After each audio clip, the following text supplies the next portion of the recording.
Hola amigos, Dios les bendiga. Es un placer estar de nuevo con ustedes para compartir la palabra de Dios, enseñando acerca de profecías futuras y siguiendo el tema el día de Jehová. El día de Jehová en la Biblia se refiere al final de la gran tribulación, donde van a haber varios acontecimientos simultáneos. Y la Biblia se explica con la misma Biblia. Muchos versículos del Antiguo Testamento. La vez pasada miramos en Jeremías 30 del 5 al 9. Y ahora vamos a ver en el libro de Ezequiel 39 del 4 al 9. Ezequiel 39 del 4 al 9 para que usted apunte ahí. No se deje engañar. Escuche, apunte, compare, pídale a Dios sabiduría y el Espíritu de Dios nos guiará a toda verdad en medio de tanto viento de doctrina que el de una línea religiosa dice yo tengo la verdad, el de otra línea religiosa dice yo tengo la verdad. Y se oyen muchas enseñanzas y predicaciones en la palabra de Dios, pero citan versículos como aislados y no toman un grupo de versículos proféticos o de profecías que calcen unos con otros. Porque coger un versículo aislado y hablar un poquito a veces es fácil, pero ubicarlo en el tiempo correcto es mucho mejor, porque entonces la persona sabe en qué momento va a ser el arrebatamiento de la iglesia. Por ejemplo, va a saber qué es el fin del siglo, va a saber qué es el fin del gobierno humano, va a saber ubicar el milenio y así sucesivamente. Tanta profecía en la Biblia al ubicarla en el tiempo en que va a acontecer correctamente, entonces el cristiano y la persona que lee la palabra de Dios y sobre todo que la escudriña, entonces Dios revela un poquito aquí, otro allá y otro allá, pero unido que calce, que no choque una profecía con otra. Al menos esta profecía de Ezequiel fue dada hace 2600 años. Hace 2600 años aquí fue escrito más o menos Ezequiel capítulo 39. Y ahí habla de Gog y Magog, el capítulo 38 y 39. Y vieras qué bien calza al final de la gran tribulación. Yo he escuchado algunas enseñanzas, pero no ubican en qué momento. Y algunos lo ubican al principio de la tribulación, otro a la mitad, Pero he mirado que la forma en que calza es al final de la gran tribulación. Aún algunos creen que va a ser antes del arrebatamiento esta batalla de Gog y Magog que habla Ezequiel 38 y 39. Porque es una guerra, una batalla que no se ha cumplido. Y una batalla casi siempre de varios días. Para que sea batalla. Y esta batalla o esta guerra de Gog y Magog pienso que se ubica perfectamente al final de la gran tribulación. Voy a irle leyendo ahí los versículos y tratando de explicarlos en una forma rápida. Porque hablando de acontecimientos futuros, a veces habla del milenio, a veces de la gran tribulación, a veces de la tribulación. Y entonces tendemos a confundirnos. Por eso es que la Biblia se entiende a través de una sana interpretación, pero cuando uno habla sana interpretación es respetando el hebreo y el griego que fue escrita la Biblia, ¿verdad? Pero también a quién se la dijo y y por qué se la dijo, y si es para un pueblo o si es para una persona. O sea, la Biblia, cuando uno la escudriña, hay que ubicarse, hay que meterse uno ahí con los personajes de la palabra del Señor, o a veces transportarse al futuro de acuerdo a cómo el Espíritu Santo vaya guiando. Porque a veces está la revelación, por decirlo de alguna forma, escondida entre los versículos, que está hablando del rey de Babilonia y de un pronto habla por decir así, del querubín grande protector, o del rey de Asiria, y habla de Lucifer, de la caída de Lucifer. Y entonces el que lee aquello con una mente natural y no espiritual, entonces va a decir, no, eso se cumplió en el rey tal, o en tal personaje, o históricamente. Pero hay cosas que se van acomodando en un personaje, o en un pueblo, o en una jurisdicción de un imperio, se acomoda. Pero de un pronto a otro el Espíritu Santo tira la profecía al futuro, y ahí es donde hay que tener los ojos con colirio del cielo para entender lo que es escatológico. Espero darme a entender lo que es futurista, lo que todavía no se ha cumplido. Tanto en el libro de Daniel, de Ezequiel, de Isaías, de Jeremías, sucede, y de la mayoría de profetas, casi todos, hay que entenderlo de esta forma para poder captar cuando se refiere al presente y al futuro. Ok, con esta base vamos a entrar siguiendo el tema el día grande y terrible de Jehová, ubicándolo al final de la gran tribulación. Y le leo en Ezequiel 38 del 4 al 9. Aquí estoy tratando de poder grabar por el viento. Aquí tengo la Biblia, pero puse una reglita aquí para que el viento no me la mueva. Dice así del 4 al 9: sobre los montes de Israel caerás tú y todas tus tropas y los pueblos que fueron contigo, y aves de rapiña de toda especie, y a las fieras del campo te he dado por comida. Sobre la faz del campo caerás, porque yo he hablado, dice Jehová el Señor. Versículo 6: y enviaré fuego sobre Magog y sobre los que moran con seguridad en las costas, y sabrán que yo soy Jehová. Aquí habla de aves de rapiña, que la Biblia lo repite en varios profetas, e inclusive en Apocalipsis 19, que Dios le dice a todas las aves: vengan, congréguese, llama a las aves de rapiña para que coman carne de reyes, de poderosos. Bueno, poderosos son gente preparada para la guerra. Usted sabe que el ser humano a través de la historia siempre ha querido señorearse de los demás seres humanos, y una forma de hacerlo es con violencia. Porque Jesús dice: entre ustedes el que quiera ser el mayor, sea vuestro servidor. Un verdadero cristiano busca cómo servir y no cómo ser servido, como algunos por avaricia, por ganancias deshonestas, por orgullo malentienden lo que significa ser un siervo o servidor de Dios. Que Dios nos enseñe a ser verdaderos siervos y siervas de Dios, y no personas que nos aprovechamos de los demás para enriquecernos y vivir una vida un poco placentera en este mundo, a veces sin importar del pobre. Sí, Jesús dijo: al pobre siempre lo tendréis, es cierto.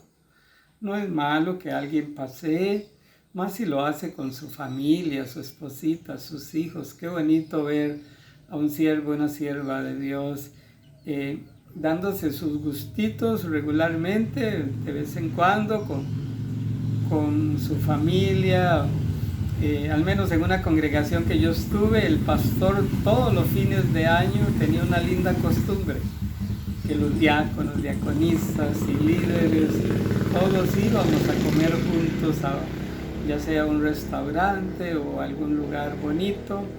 Y qué linda costumbre, son lindas costumbres.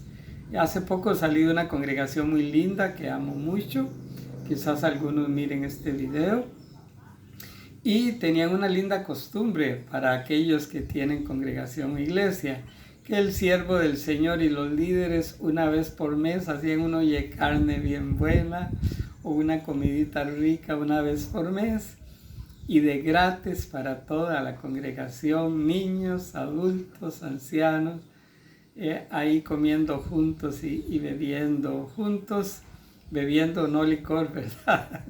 Sino el fresquito o el café o algo allí.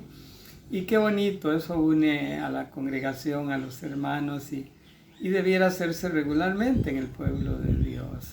Si los del mundo viven en sus maldades a veces y con vicios y corrupciones, pues usted que me escucha puede celebrar y disfrutar de la vida sin necesidad de vicios, que los vicios en lugar de disfrutar la vida, más bien destruyen la vida.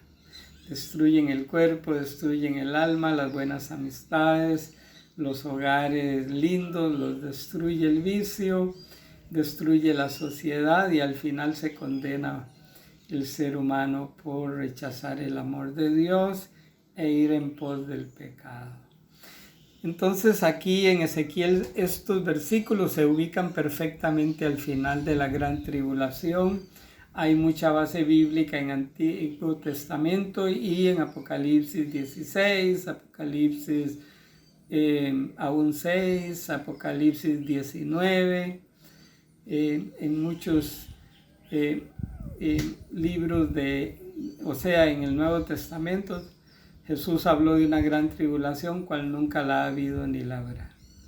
Imagínese usted que al final de la gran tribulación llegarán los reyes del oriente, solo China, los millones de soldados que tiene, y probablemente China llegará, y muchas naciones del oriente, Gog y Magog, o sea, un dirigente, y con los magogitas, que fue allá como al norte de Israel, que geográficamente ellos vivieron en antaño, los magogitas. Entonces vendrán del lado de Rusia y probablemente Rusia, y la Biblia dice en Ezequiel 38 y 39 que muchas naciones, o sea millones, vendrán a tomar a Israel sus riquezas, porque miran en Israel muchas riquezas que, aunque es un país pequeño, quizás no tienen todo el territorio. Aparentemente solo en el milenio lo tendrán en una forma absoluta, todo el territorio que Dios le prometió a Abraham. En tiempos de David fue cuando más territorio poseyeron, pero aún así será en el milenio en que todo Israel será salvo, no al final de la gran tribulación, no. Israel más bien va a ser muertos muchos judíos, porque desde la mitad de la semana 70 el anticristo se levanta contra los judíos, persiguiéndolos, matándolos, odiándolos en una forma vehemente y cruel. Seguimos aquí en Ezequiel. Dice que muchas fieras, muchas aves de rapiña vienen, lo mismo que dice Apocalipsis 19. Dice el versículo 6, enviaré fuego sobre Magog y sobre los que moran con seguridad en las costas. Bueno, recordemos que la Gran Babilonia, según Apocalipsis 14, cae a la mitad de la gran tribulación. Vuelvo a repetir lo que a veces digo, que la Gran Babilonia, pienso y dentro de mí estoy seguro que es Israel, no Irak ni los alrededores, sino Israel, la Gran Babilonia, debido a que usted estudia Apocalipsis 17 y 18, y todo calza con Israel, absolutamente todo. Aún Israel tiene montes alrededor de Jerusalén y se pueden contar 7 también. Así que todo calza y en Apocalipsis dice que los 10 reyes que estarán aliados con el anticristo, o sea, el imperio romano revivido, se levantará contra la gran ramera y comerá sus carnes, dice la Biblia. O sea, al final de la gran tribulación, Jerusalén es quemada. Hay en la Biblia como 6 versículos que enseña que Jerusalén va a ser quemada. Aún Jesús lo dijo en Mateo, creo que es 22, en Mateo 22. Así que Jerusalén, bueno, a través de la historia ha sido quemada en varias ocasiones. Bueno, una más por haber abrazado al anticristo. Y si usted es un judío que me escucha, decía un predicador, abre los ojos, japonés. Tanto judío como cristiano debemos erguirnos porque la redención de la iglesia está cerca. Jesús viene pronto, el Mesías viene pronto, cumpliendo así la parte B de las profecías de la Torá del Antiguo Testamento. Ya se cumplió la primera faceta donde vino como un Mesías sufriente, como lo enseña Isaías 53 y 52 al final. Dice que como raíz de tierra seca no hay parecer en él ni hermosura, le veremos más sin atractivo para que le deseemos. Eso se cumplió en Jesús, exactamente en la cruz del Calvario. Isaías 52, 53 y en el Salmo también enseña, grandes toros de Basán me han rodeado, horadaron mis manos y mis pies. Eso fue en la primera venida del Mesías, de Yeshua. En su segunda venida, los judíos le preguntarán qué son esas heridas en sus manos, dice el libro de Zacarías. Así está profetizado y así será. En la segunda venida, que será aquí simultáneamente la guerra de Gog y Magog, se une a la batalla del gran día del Dios Todopoderoso, que he enseñado en otros estudios escatológicos, en videos. Usted lo busca en YouTube, ahí lo encuentra. El día grande y terrible de Jehová.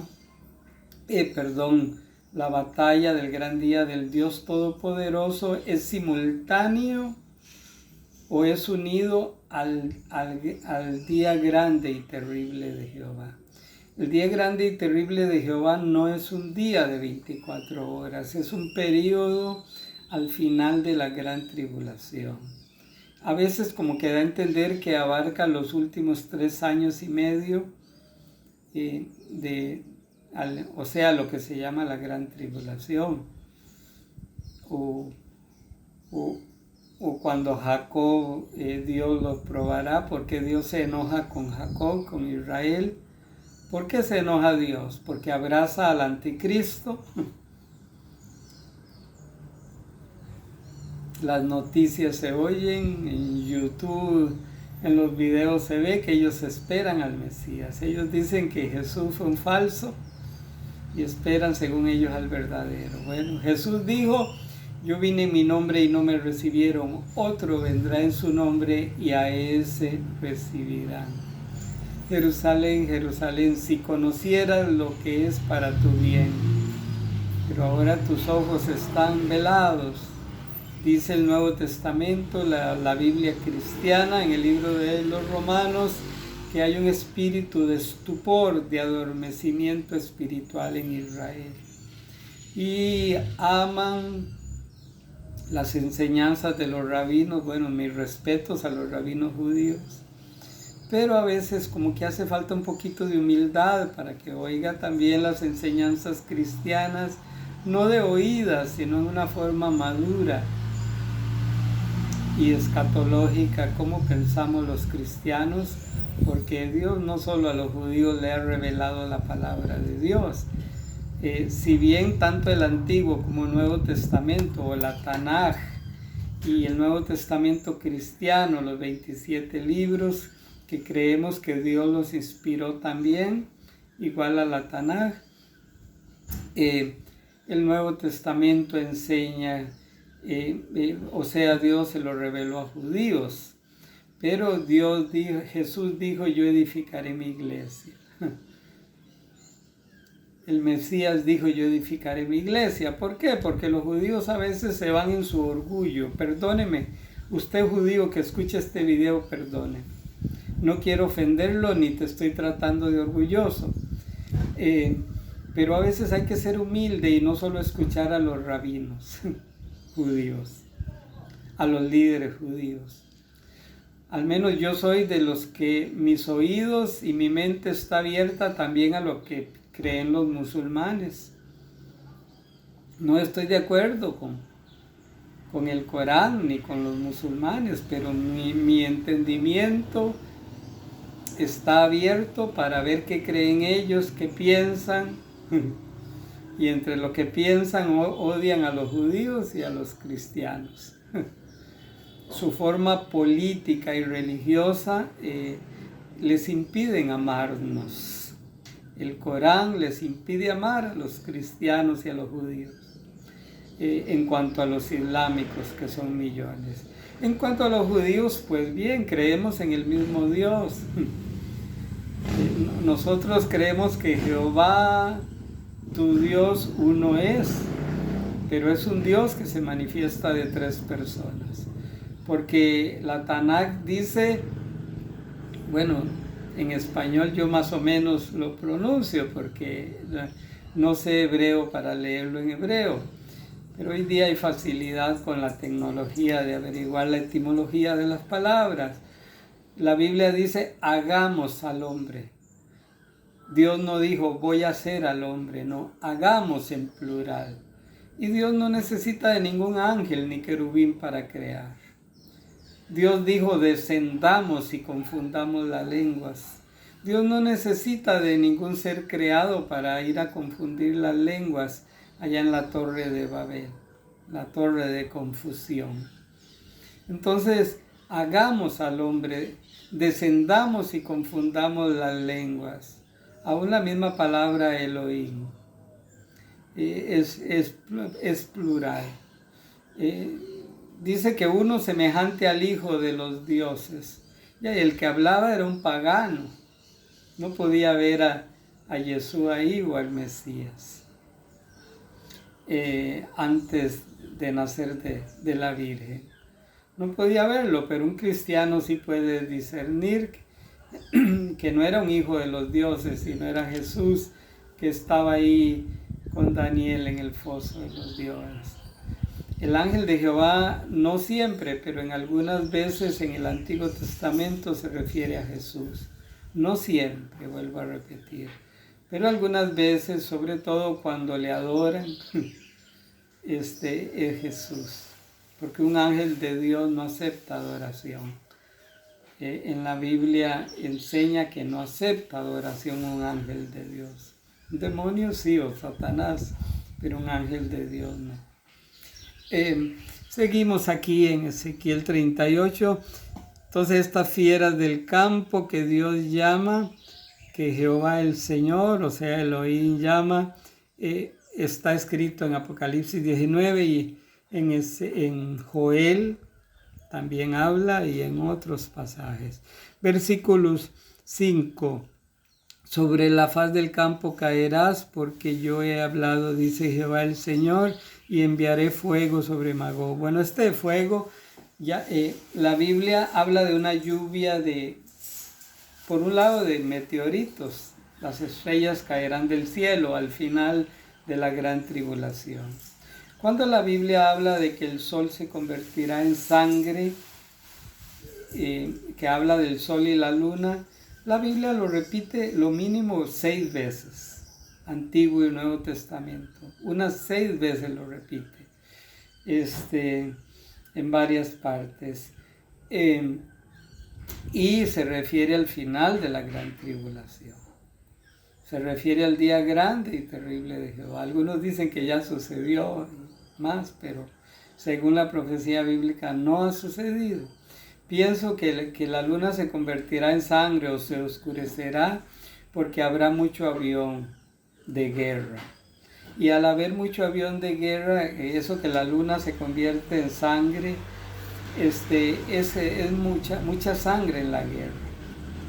En la guerra del gran día del Dios Todopoderoso. Bueno, la gente lo llama la guerra o la batalla de Armagedón. La Biblia lo llama la guerra del gran día del Dios Todopoderoso.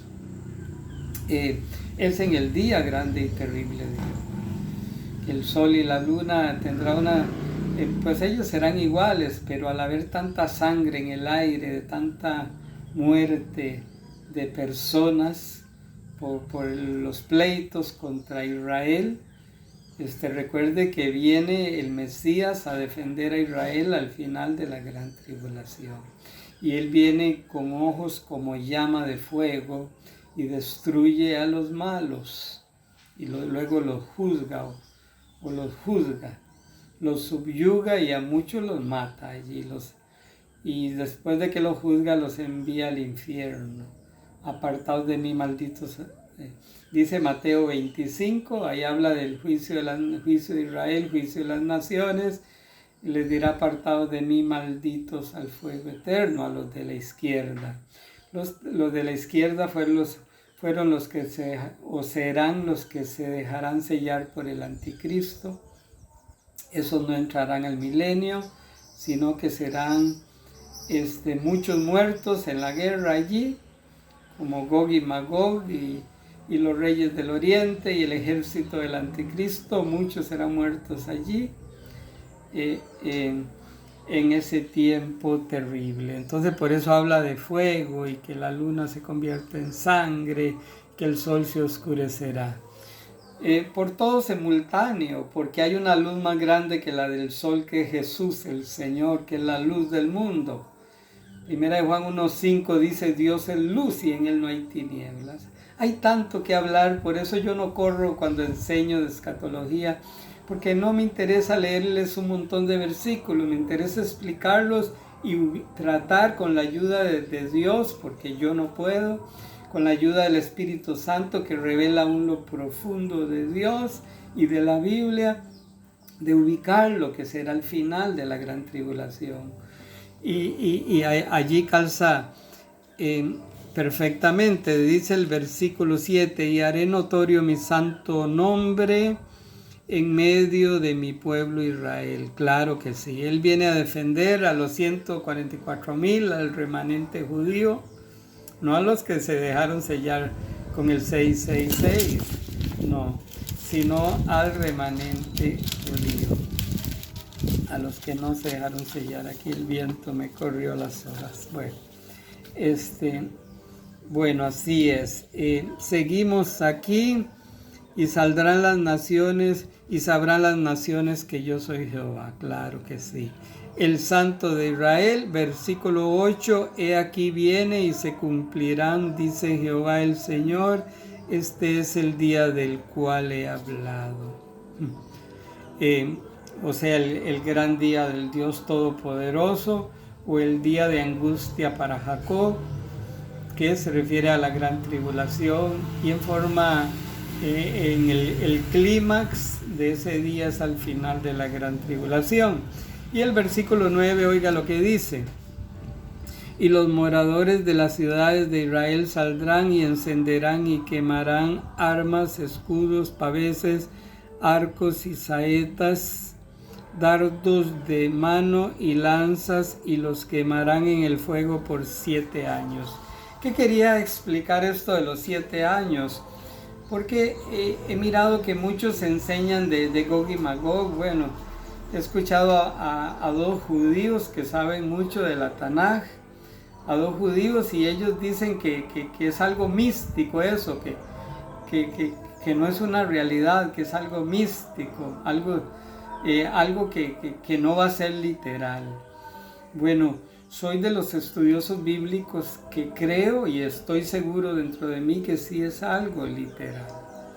No es algo representativo ni tampoco que sucedió, porque Israel no ha estado por 7 años quemando muchas armas. Ahora, ¿dónde ubicaría su servidor esa quema de esas 7 años quemando armas? Bueno, empezando el milenio, ahí se ubica perfectamente, porque el milenio va a ser tiempo de paz, no de guerra. Entonces, ¿para qué armas en el milenio? Así de fácil como la Biblia se explica con la misma Biblia.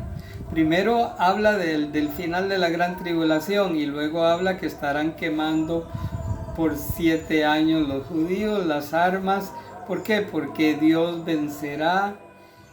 Yeshua en su segunda venida viene a libertar como el Mesías que han esperado. Lo que los judíos se enredan es que primero vino Yeshua manso y humilde, el Señor, nacido de una virgen, aunque ellos creen que era hijo de pecado y que por eso no califica como el Mesías.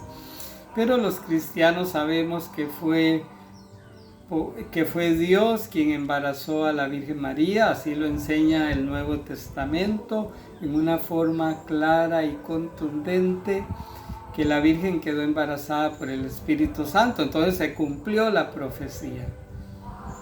No, Jesús no fue hijo de adulterio o el Mesías cristiano, porque algunos judíos dicen que es el Mesías cristiano, pero no es el verdadero Mesías. Es que en el Antiguo Testamento, vuelvo a repetir, hay profecías que se refieren a Yeshua en una faceta, y luego hay profecías que se refieren al Mesías, al ungido, a Jesús, el Salvador, en su segunda faceta, que se cumplirá el Salmo 2, se cumplirá Apocalipsis 19 y muchos pasajes de Isaías, Jeremías, Ezequiel, se cumplirán en Jesús en su segunda venida, que Él viene con esas heridas en sus manos y salva al remanente judío que le fue fiel a Dios y que rechazó al falso Mesías, o sea, al anticristo, lo rechazó. A eso viene a defender el Mesías en su segunda venida. Eso es lo que quiero dar a entender y espero no hacerles un enredo. Dios les bendiga. Esto es emocionante, saber cómo la Biblia calza y no se contradice. El Nuevo Testamento cristiano no contradice al Antiguo Testamento, sino que todo calza en una forma perfecta según los cristianos. Al menos yo pertenezco al grupo cristiano evangélico con mucha honra, a sabiendas que no los defiendo, porque hay algunos que se portan mal y yo no voy a defender a un evangélico adúltero, ni fornicario, ni mentiroso, ni lleno de odio o de violencia. Jamás lo defendería. Él se condenará por su pecado, aunque sea cristiano evangélico. Con todo respeto lo digo, porque mi deseo es que nadie se pierda, porque Dios es amor, pero también Dios es justo, y la justicia y la santidad de Dios demanda que el pecado debe ser castigado. Dios sería injusto si no condena a los malvados. En su amor Dios quiere que todos sean salvos. Si tú quieres ser salvo, repite conmigo: Señor Jesús, te recibo como mi único y suficiente Salvador. Ven a mi corazón, revélame tu palabra, enséñame, divino Maestro, lo que no entiendo. Abre mis ojos para ver lo que no entiendo de tu palabra. Quiero conocerte, oh Dios. Gracias por salvarme. Amén.